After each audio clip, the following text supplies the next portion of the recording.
Hey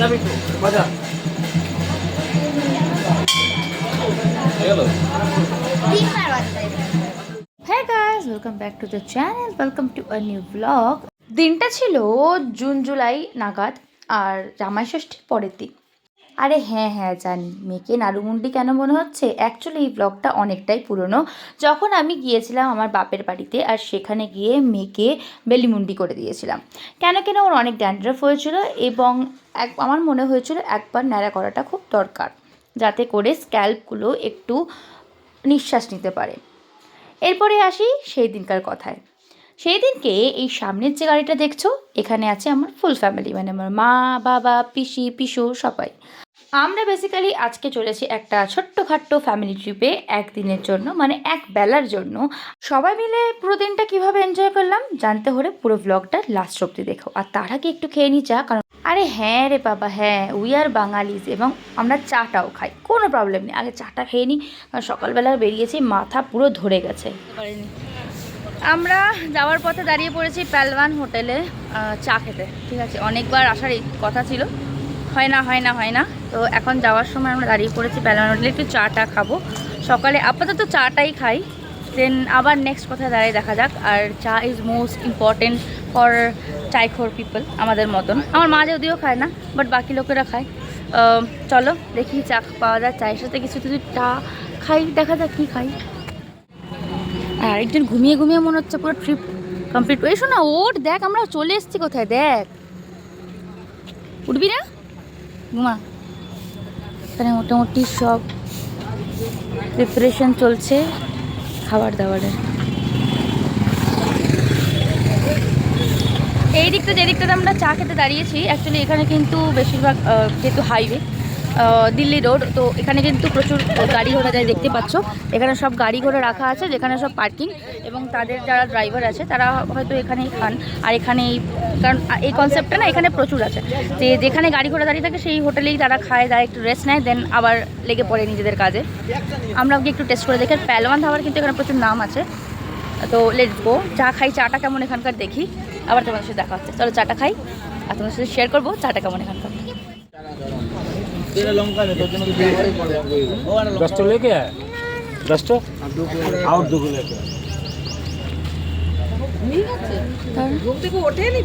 তো এসছে আমাদের চা, আর এখানকার ভাড়ের যে শেপটা আছে একটু ডিফারেন্ট হয়। পুরো বর্ধমানে তোমরা এই ধরনেরই ভাড় পেয়ে থাকবে। আর টেস্ট করে দেখি কেমন।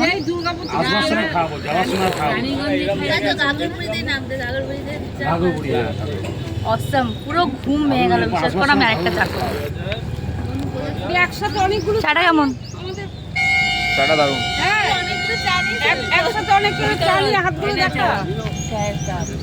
আমি তুলবো কি করে, ধরো তো। উবাই তো শেষ করে দিয়েছে। না ছবি তুলছি। আর এখানকার সকল মানুষজন হলো আজকের দিনের জন্য আমাদের আজকে ট্রাভেল পার্টনার। আর আজকে এদের সবার সাথে পুরো দিনটা কাটাবো আমরা। আর তার আগে চলো তোমাদের সাথে শেয়ার করি এই পাহলওয়ান হোটেলের একটা ছোট্টখাট্টো ট্যুর। কারণ কি, আমরা যেখানে দাঁড়িয়েছিলাম সেটা ছিল এর ব্যাকওয়ার্ড, এখানে এর অ্যাড্রেস দেওয়া আছে, দেখতে পাচ্ছ, NH2 জেকে নগর মোড়। এই মোড়টাকে কিন্তু জেকে নগর মোড় বলে। আমি যে হোটেল ট্যুরটা দিতে চলেছি সেটা কিন্তু ব্যাকওয়ার্ড টু ফ্রন্ট। কেন কিনা আমরা পার্কিং করেছিলাম ব্যাকে, আর অনেকটা বড় জায়গা ছিল, তাই সেই কারণের জন্যই। ভেতরে ঢুকে দেখলাম একদম ছিমছাম, কোনো জাঁকজমক নেই, যেটা হোটেলে সাধারণত হয়ে থাকে পুরোনো দিনের হোটেলে। আর এটা যেহেতু ধাবা কাম হোটেল, মানে হাইওয়ে ধাবা, এখানে সবাই যারা 10 চাকা 12 চাকা যারা রেগুলার বেসিসে যারা চলাচল করে রাস্তায় নিয়ে, তাদের জন্য আইডিয়াল ধাবা। এবং এটা কিন্তু আমাদের ওখানকার অনেক পপুলার ধাবা, যেখানে বেসিক্যালি ফেমাস ফর দেয়ার তড়কা রুটি। তো এই পাহলওয়ান হোটেলের চাটা এতটাই ভালো যে তোমাদেরকে কি বলবো, আমি একটা খেয়ে আমার মন ভোসায়নি, তাই আমি আরও 1 কাপ চা, আর চা বলতে খাবার সবই তোমাদেরকে দেখালাম। চারটা খুবই রিজনেবল, এমন না যে হিউজ একটা অ্যামাউন্ট, আর খুব সুন্দর। আর এই হোটেলের ফ্রন্টে আছে পুরো এদের কিচেন সেট আপ, যেখানে তৈরি হচ্ছে রুটি, চা, আর পাশেই তৈরি হচ্ছে দুপুরের খাবার দাবার, দুপুর রাত দুটোই। আর এটা একদম হাইওয়ের পাশে, তাই চিনতেও কোনো রকম কোনো অসুবিধা হবে না। তাই তোমরা যদি চিত্তরঞ্জন সাইড ইয়া ফির ধানবাদ সাইড যাচ্ছ, তাহলে রাস্তার পথে দাঁড়িয়ে পেহেলওয়ান ধাবার চাটা অবশ্যই ট্রাই করো। বাকি খাবারের রিভিউ আবার নেক্সট কোনো একটা ভ্লগে শেয়ার করব। যাই হোক, খাবার দাবার খেয়ে আবার বেরিয়ে পড়লাম আমাদের আজকের ডেস্টিনেশনের পথে। আজকের আমাদের ডেস্টিনেশন কি জানো? শান্তিনিকেতন। আমরা যেহেতু ফুল ফ্যামিলি ট্রিপ করছি, তাই ভাবলাম ছোট্ট একটা জায়গা দিয়ে প্ল্যান করি। আর আমাদের এই শান্তিনিকেতন আমার বাড়ির থেকে প্রায় 2 থেকে 2.5 ঘন্টা দূরত্বে। তাই আমরা চুজ করেছিলাম এই শান্তিনিকেতনকে, যাতে করে গাড়িতে বেশি ট্রাভেল করতে না হয় আর এই গরমে লোকেরা কষ্টও না পায়। টোল পার হয়ে আমরা প্রায় ঢুকবো শান্তিনিকেতন। তার আগেই দুপাশে এত ভর্তি গাছপালা দেখে আমার মনে পড়ে যাচ্ছে সেই দিনগুলো, যেদিনকে মেয়ে ছিল মাত্র 7 মাস আর আমাদের গাড়ি ছুটে চলেছিল দার্জিলিংয়ের পথে। সেই সব স্মৃতি মনে পড়লে সত্যি মনটাও কিন্তু হ্যাপি হয়ে যায়। আর সেইখানকার যেসব রাস্তা আছে অনেকটা এরকম গাছ ঘেরা ঘন, তাই না? যারা যারা গেছো আমাকে কমেন্টে কিন্তু অবশ্যই জানিও। আর আমরাও বেশ গল্পগুজব করতে করতে পৌঁছে গেছি লাল মাটির দেশে। তোমরা তো সবাই জানো, বীরভূমকে কিন্তু বলা হয় লাল মাটির দেশ। এখানকার আবহাওয়াজনিত কারণে এখানকার মাটি কিন্তু দেখতে হয় লাল, মানে আমাদের যে ইট থাকে সেই ইটের মতো, ব্রিক রেড যেটাকে বলা যেতে পারে। আর সেই ব্রিক রেডের কারণেই কিন্তু এখানে বলা হয় লাল মাটির দেশ। বোলপুর শান্তিনিকেতন ঢোকার আগে আমরা ডিসাইড করেছিলাম কি আগে আমাদের কঙ্কালীতলার পুজোটা সেরে নেব, কেন কিনা সবারই একটা উপোসের ব্যাপার থাকে, না খাওয়ার ব্যাপার থাকে, তার জন্য। তাই পৌঁছে গিয়েছিলাম কঙ্কালীতলায়। কঙ্কালীতলা আমি প্রায় 5 বছর পর যাচ্ছি। আর এবারে গিয়ে বুঝতে পারবো এই কঙ্কালীতলাটা কতটা চেঞ্জেস হয়েছে, আদৌ হয়েছে কি না, সেসব তোমাদের সাথে সবই শেয়ার করব। চলো আগে বলে দিই, কঙ্কালীতলায় ঢুকতেই একটুখানি এগিয়ে গিয়েই ডান দিকে ঢুকতেই পার্কিং প্লট, আর সেখানেই আমরা আমাদের গাড়ি পার্ক করে ঢুকে পড়বো মন্দিরের ভেতরে। Good morning. Good morning. নাকে আবার হাত কেন? বল হ্যালো, হ্যালো বলে দে। হ্যালো। আরে এদিকে দেখে তো কি বল? নাহলে এটা দেবো না, ওদিকে তাকিয়ে বলে দে hello, good morning. Good morning. আমরা এখন পৌঁছে গেছি কঙ্কালীতলায়, আর একটুখানি ভেতরে যাব, প্রণাম টনাম করবো। মারা আসছে, মাদের জন্য ওয়েট করছি। আমরা অলরেডি আমাদের এখানে গাড়ি পার্কিং হয়েছে, আর একজন সদ্য মাত্র ঘুম থেকে উঠেছেন, এই যে। হাই। হাই বলে দে। Good morning. ঠিক আছে, আসো। কি রে, কি করছিস এটা? কি করছিস এটা? ওর সবে গুড মর্নিং হচ্ছে, আমাদের গুড মর্নিং অনেক আগেই হয়ে গেছে। একদম ভেতর ঢুকেছে, ডান দিকের রাস্তা আছে ওখানে। তো চলো মারা আসুক, মাদের জন্য ওয়েট করছি। মারা আসুক, মারা আসলে আমরা ঢুকবো। তো পরে দেখা হচ্ছে। চলো। আমাদের সবার গাড়িটা আসতে একটু সময় লাগবে, তাই আমরা ভাবলাম কি ভেতরে একটুখানি ঘোরাঘুরি করে নিই, দেন পরে মাদের সাথে নয় মিট আপ করে নেব। তাহলে চলো ভেতরে যাওয়া যাক। আমি এখানে এসেছি অনেক বছর হয়ে গেছে, আর এখানে কোইন্সিডেন্টলি একটা নতুন জিনিস দেখতে পেলাম। নতুন জিনিস না, দেখা যায় এখানে। এখানে আমি প্রায় 5 বছর পর এলাম আবার। কত কি নতুন হয়েছে এখানে, চলো দেখা যাক। এই মন্দির চত্বরটা কিন্তু বিশাল পরিসর নিয়েই অবস্থিত। আর এই জায়গাটা নিয়ে কিন্তু অনেকের মধ্যেই বাদ বিবাদ আছে যে কেন এই কঙ্কালী নামটা হলো। এখানে মা পূজিত হন একটা ফটো ফ্রেমে, এখানে কোনো মূর্তি নেই। মন্দিরের ঠিক পাশেই আছে একটা পুকুর, যেখানে আছে মায়ের অস্থি, যে অস্থিটা এখানে পড়েছিল, যার নাম অনুসারেই হয়েছে কঙ্কালী। কেউ বলে কেড়ে আঙ্গুল, কেউ বলে কোমরের অস্থি। আর সেইখান থেকে এই মন্দিরের নাম পড়ে কঙ্কালীতলা।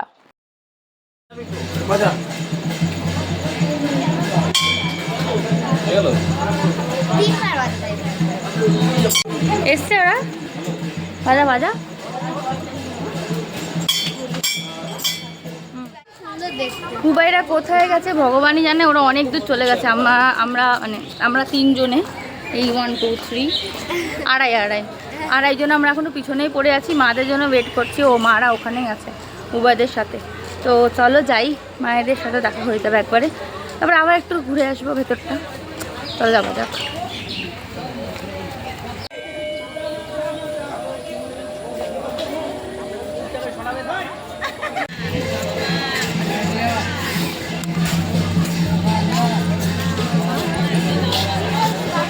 ঠান্ডা করো, আমার মেয়ের মাথা ঠান্ডা করো, মাথা ঠান্ডা করো। আরে তাড়াতাড়ি আসো, মাথায় জল ছিটাও। হ্যাঁ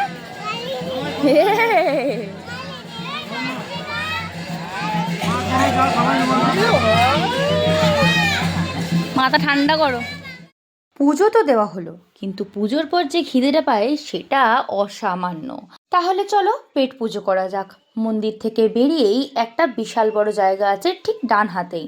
এখানে মেনলি পৌষ মাসে গেলে তোমরা পাবে বিভিন্ন মেলা মতো বসে থাকে, আর এখানে যত টোটো গাড়ি সব পার্কিং, এখানেও একটা কিন্তু পার্কিং প্লটই। আর এখানে সব খাবার দাবার দোকান আছে, মানে সবাই কিন্তু পুজো দিয়ে এসে বেরিয়ে এইখানেই খাবার খেতে আসে এই জায়গাটাতে। আর এমনিও এখানে বিভিন্ন সরকারি যেসব দোকান আছে যেখানে হস্তশিল্পের বিভিন্ন জিনিস বিক্রি হয় সেসবও আছে। তো তোমরা সেখানে গিয়েও একটুখানি ঘোরাঘোরা করে তারপরে খেতে পারো। আর আমাদের তো লোভটা লেগেছিল এই দোকানটা দেখে, যেখানে এই দাদাটা গরম গরম ফুলকো ফুলকো লুচি ভাজছিল, সাথে ছিল গরম গরম চপ আর জিলাপি। বাঁকুড়া বা বীরভূমের কিন্তু লোকাল পিপলদের ব্রেকফাস্ট মেনলি চপ মুড়ি या फिर ঘুগনি মুড়ি। তা আমার মারাও সেদিনকে সেইটাই নিয়েছিল। আর মুড়ি খেলে কিন্তু অ্যাসিডিটি হয় না, আর পেট অনেকক্ষণ ফুল থাকে। আর যেহেতু সবাই সেখানকার গ্রাম বাংলার লোক, আর সবাই কিন্তু মোটামুটি কৃষিকাজের সাথে যুক্ত বেশিরভাগই লোক, সেই জন্য কিন্তু তারা মুড়ি ঘুগনিটা প্রেফার করে, যাতে পেট অনেকক্ষণ ফুল থাকে এবং তারা ফুললি এনার্জেটিক হয়ে মাঠে ঘাটে কাজ করতে পারে। আর আমার মারাও সেদিনকে কিন্তু এই মুড়ি ঘুগনি খেয়েছিল। এই যারা মুড়ি ঘুগনি খাচ্ছ কেমন লাগছে সকাল সকাল মুড়ি ঘুগনি খেতে? মুড়ি ঘুগনি আবার চপ, মনে হচ্ছে বাঁকুড়া এসে গেছি। বীরভূমে আসো। বাঁকুড়া থেকে বীরভূম না সর সব জলখাবার, মুড়ি ঘুগনি, চপ, মুড়ি নে মুড়ি। সবাই এখানে মুড়ি ঘুগনি খাচ্ছে। বীরভূমের চপ ভালো তো, পাঁচকুড়ার চপের মতো আছে। একটা মচমচে আছে চপটা। নিরামিষ না? আর আমাদের হজম শক্তি একটু বেশি, তো তার জন্যই আমরা নিয়েছিলাম লুচি ঘুগনি।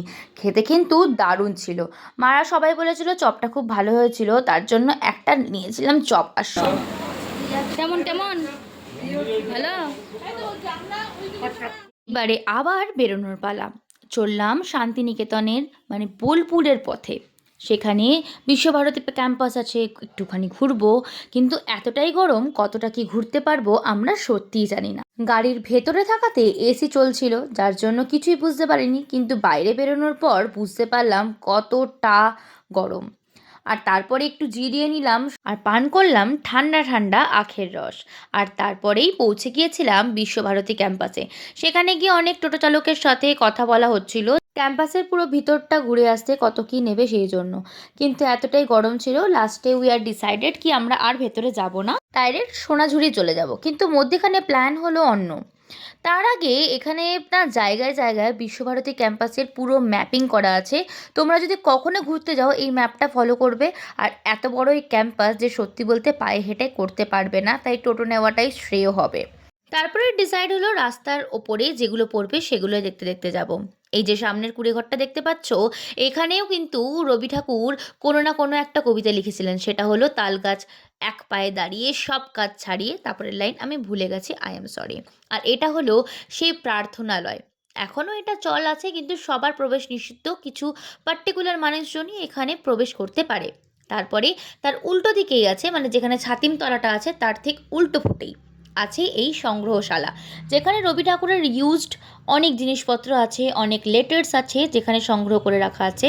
আমাদের যেহেতু ঘোরা আমরা যাইনি, মা, পিসি, বুলা পিসি, পিসু এরা সব গিয়েছিল। বড়দের জন্য 100 টাকা, স্টুডেন্টদের 10 টাকা, আর 5 বছরের নিচে সবার ফ্রি। তো তারাই গেছিলো। আর মেয়েরা যেহেতু বড় হচ্ছে তাই ওদের এই সব কিন্তু জানাটা খুব ইম্পর্টেন্ট। যাই হোক, সেখানে অনেকটা টাইম ব্যতীত করে আমরা পৌঁছে গিয়েছিলাম আমাদের নেক্সট জায়গা, সৃজনী শিল্পগ্রাম।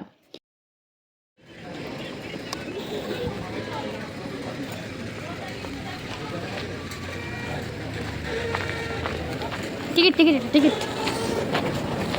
আলাদা আলাদা রং কেন? এটা বাচ্চা। আচ্ছা, এটা বাচ্চা, এটা বড়। ও আচ্ছা, লেখা আছে ফর অ্যাডাল্ট অ্যাবাভ আর এন্ট্রি টিকিট এটাতে কত, 10 টাকা? আচ্ছা,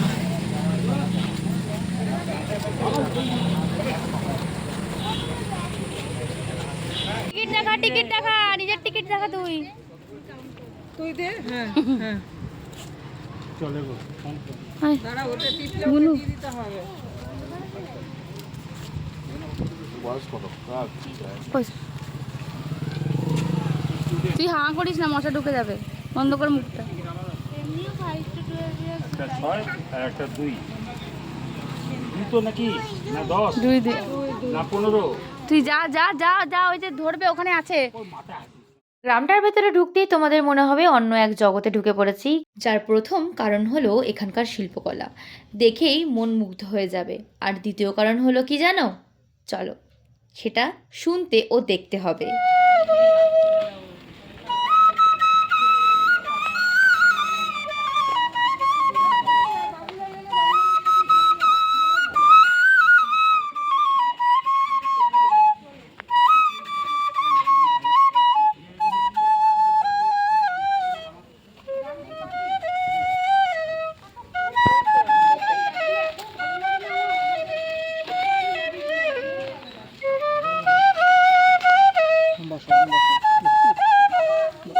কত আম দেয়।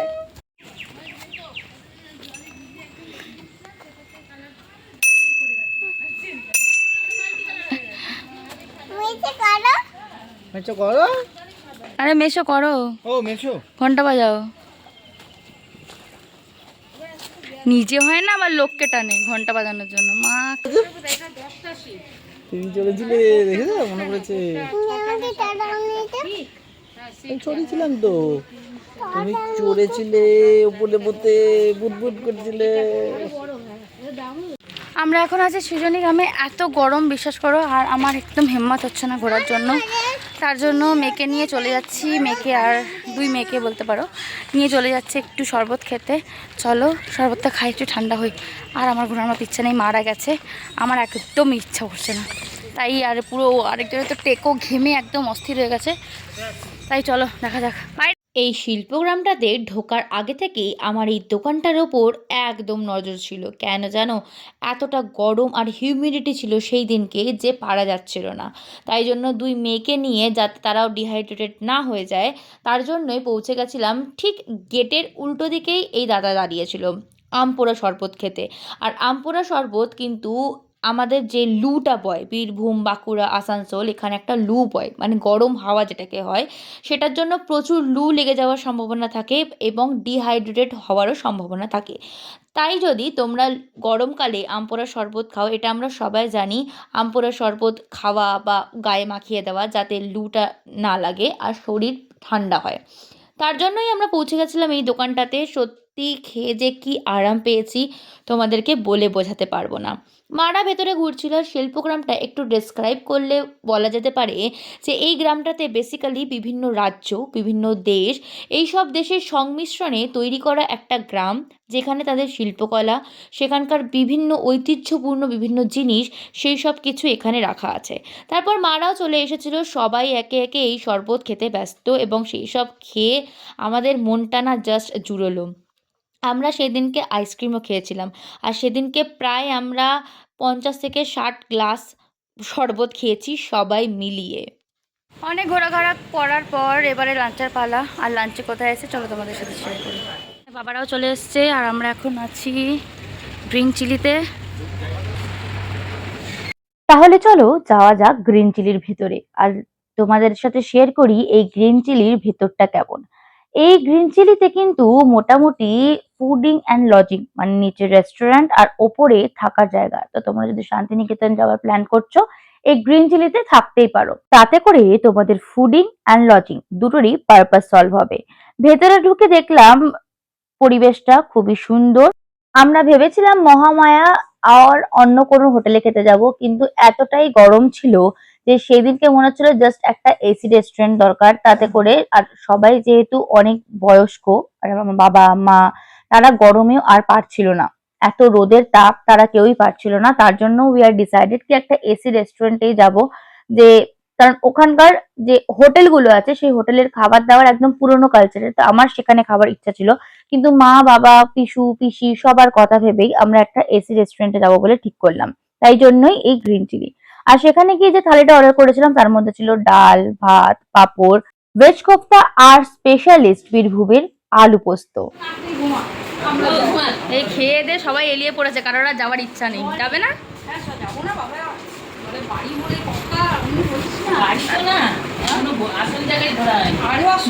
টাকা পয়সা নিয়ে এসছো তো? যেখানে যাচ্ছি এটা তো টাকা পয়সার খেল। এ কি কথা? টাকা উড়াবে, উড়াবার জায়গা শুধু টাকা উড়াবে এরকম। মারবে ধরে যাও। ভাত খেয়ে পুরো ঘুমিয়ে পড়ছে এখানে। আমার মেয়ে তো পুরো খাবার আগেই ঘুমিয়ে পড়েছে। দুপুরবেলার খাওয়া দাওয়া তো শেষ, আর পৌঁছে গেলাম প্রায় 3টে থেকে 3:30 নাগাদ সোনাঝুরি হাট। গরমে আমাদের পুরো অবস্থা জাস্ট খারাপ। আমরা এখন আছি সোনাঝুরি হাটে। এখন বাজে বিকাল 4টে বেজে গেছে। লাঞ্চ ফাঞ্চ করে এখন চলে এসেছি সোনাঝুরি হাট, আর একটুখানি ঘুরবো, কিছু কেনাকাটা মেবি করতে পারি বা নাও করতে পারি। তো লেটস গো এক্সপ্লোর, বলবো না, চলো ঘুরে দেখা যাক সোনাঝুরি হাট। সোনাঝুরি হাটে ঢোকা মাত্রই সত্যি বলতে একদমই রেজিস্ট করতে পারছিলাম না নিজেকে।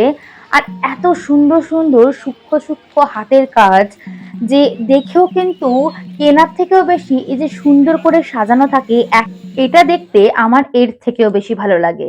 কিছু সময় পরে এই দাদার সাথে দেখতে পেলাম। এই দাদা বিক্রি করছে বরফ জল। অফ বাবা, মানে জল দেখে সেদিনকে আমাদের যেন মন শান্তি হয়ে যাচ্ছিল।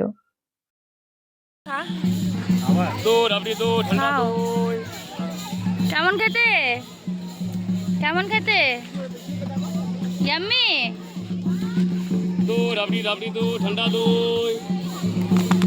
আমারটাতে ইয়ে দেবে না, হ্যাঁ স্ট্র দেবে না, ওটা ওকে দিয়ে দাও। স্ট্র লাগবে। আমারটাতে সরু স্ট্র লাগিয়ে দাও পিঙ্ক কালার। এই এটা খেয়ে কিছু মনে পড়ছে? কোনটার কথা? এই জলটা খাচ্ছিস যে, মনে পড়ছে? সে বড় বাজারে খেয়েছিলিস, মনে আছে? না, বড় বাজারের টেস্টটা আরো আলাদা আলাদা হচ্ছে। কেমন? ভালো তো লাগবে, এই বরফ জল বলে কথা। ও দিদি কেমন লাগছে? আমার বরফটা অনেক বড় দিয়েছে। খেয়ে নেবো আমি, রাখ। হাট ঘুরতে ঘুরতে পৌঁছে গেছিলাম রামশ্যামের সামনে। সেখানে বিক্রি হচ্ছিল, মেনলি খেতে গেছিলাম চা, বাট তখনও চা তৈরি হয়নি। তার জন্য সেখানে পান দোকান দেখে আবার দাঁড়িয়ে পড়লাম। পান খেতে এসে তুই পান খাবি? পান খাবি? কেন খাবি? তোর পান খাওয়ার বয়স হচ্ছে? চল এখান থেকে। আমি অবশ্য কোনো কিছু কেনাকাটা করিনি, তবে মেয়ে যেহেতু গেছিল, আমাদের 2 মেয়ের জন্য টুকিটাকি কিছু একটা কেনাকাটা তো করতেই হয়, না হলেই নয়। তার জন্য তাদের জন্যই কিছু কেনাকাটা করে পৌঁছে গেলাম ডান্স পারফরমেন্সের দিকে। তো চলো। আর এই শান্তিনিকেতনে গেলে ট্রাইবাল ডান্স যদি তোমরা না করে থাকো তাহলে ভাই কি করলে? তার জন্য আমরাও পৌঁছে গেলাম তাদের তালের সাথে তাল মিলিয়ে ট্রাইবাল ডান্স করতে। তো চলো পুরোটা শেয়ার করি।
ট্রাইবাল ডান্স আমাদের কমপ্লিট। এইবারে বাড়ি ফেরার পালা। এখন অনেক সময় আছে বাড়ি ফিরতে, তাই দাঁড়িয়ে পড়লাম চা খেতে। মুখ চোখের অবস্থা দেখে বুঝতেই পারছো কতটা বিধ্বস্ত। আর সত্যি বলতে মাথা ভীষণ ধরেছি। এখন আমরা দাঁড়িয়ে আছি হোটেল লালবাবাতে। অলরেডি এখানে সবাই বসে পড়েছে। কি চা, সিঙ্গারা। আর গিয়ে দেখতে পেলাম এখানে মোটামুটি সিঙ্গাড়া, কচুরি, মিষ্টি, রসগোল্লা, পান্তুয়া, ল্যাংচা সবকিছু অ্যাভেলেবেল। তোমরা যদি সন্ধ্যাবেলায় স্ন্যাক্সটাও এখানে সারতে চাও তাহলে কিন্তু সারতেই পারো। তা আমরাও যথারীতি একটা করে সামোসা মানে সিঙ্গাড়া যাই বলো না কেন সেটা নিয়ে নিলাম চার সাথে খাওয়ার জন্য। কি হয়েছে, কি হয়েছে বলো, কি বক্তব্য? তোর পিছু গামছা গায়ে দিয়ে বসে আছে, আমি বলছি এরপরে যোগ্য শিক্ষক দেবো, তোর বাবা পিছুকে টানতে টানতে নিয়ে যাবে। সত্যি পিছুদের মনে হচ্ছে জামা কাপড় কেউ কিনে দেয় না, কি অবস্থা। কেউ দিলি না একটা কিনে, আর তোর মেয়ের পাল্টে পাল্টে পড়াচ্ছি, সেখানে তো এত যাওয়া দরকার ছিল। আর এই আর একজন ও নাকি ওই ইয়েলো চিপস খাবে না, ইয়েলো চিপস খেয়ে খেয়ে ফাঁক হয়ে যাচ্ছে।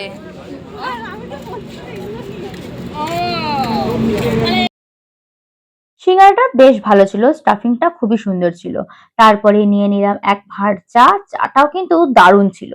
সকাল থেকে যা দৌড়ঝাঁপ হলো তাতে করে আমরা ঠিক করলাম কি মাদেরকে যাতে কিছু রান্না করতে না হয়, ইভেনচুয়ালি আমাদেরকেও। লালবাবা হোটেলে চা খাচ্ছি, আগে তোমাদের সাথে শেয়ার করলাম। আর এই হোটেলেরই একটা রেস্টুরেন্ট সেক্টরও আছে এসি। তো আমরা ঠিক করলাম সেখান থেকেই রাতের ডিনারটা প্যাক করিয়ে নেব সবার জন্য, যাতে করে কাউকে কোনো রকম রান্না করে যেতে না হয়, জাস্ট খাবে আর ঘুমাবে। কারণ পরের দিনই আমরা বেরিয়ে যাব কলকাতার উদ্দেশ্যে। সেই সব কারণেই এই প্ল্যানিং।